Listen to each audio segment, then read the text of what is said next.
Hey students, we do not want anyone to be surprised at the end of the semester when they get their grade for UNV 101. I'm sure your instructor has talked about it and it's in your syllabus, but we want to take another opportunity to make sure that you are understanding how you will be graded in UNV 101. This might help some visual learners. The first thing that you need to do is within your course, click on grades. You're going to see a total here, and it's going to look like you have 100% because you've done 41 out of 41, but that's misleading.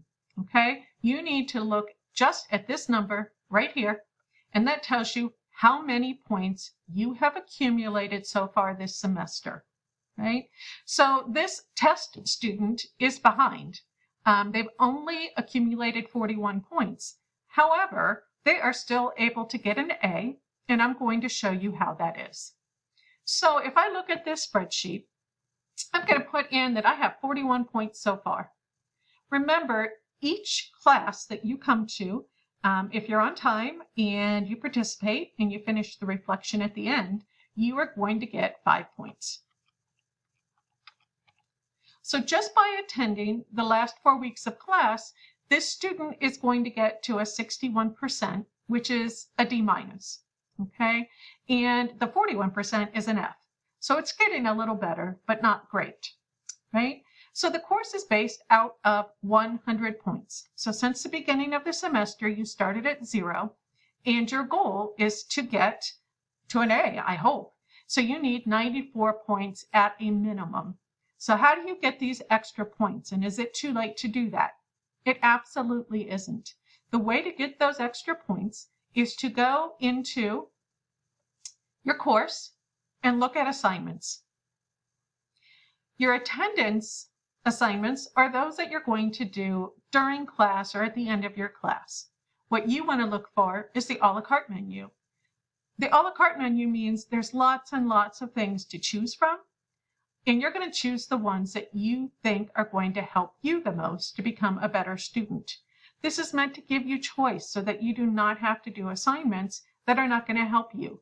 For example, if you know that you don't procrastinate, there's really no reason for you to do an assignment about procrastination. Okay, so you should pick something else.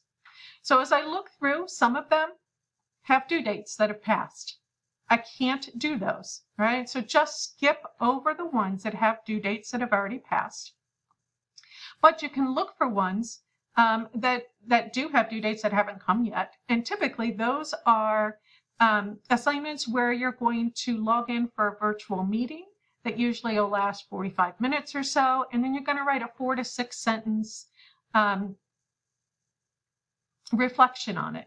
So if I click on the assignment, it's going to tell me exactly what to do, right? So it tells me, here's the workshop. I'm going to attend the workshop.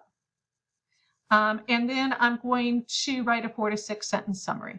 Okay, so just read the directions. It tells you exactly how to get into it. All right. So again, look through the assignments. Find assignments that make sense for you as a student.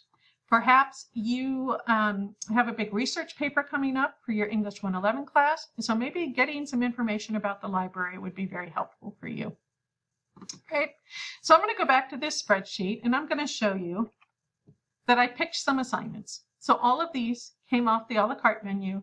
None of these have a due date that has passed yet. So once I turn them in and my instructor has graded them, I'll earn these points and I'll be up to an 88, right? So 88% is no longer a D-, but that is a B+. So if you want to get to an A, you're probably going to have to pick at least 2 more assignments depending on how many points are available. I hope this has helped. If you have any questions at all, please ask your UNV 101 instructor. The instructors are awesome. They're there to help you and they are happy to answer any of your questions.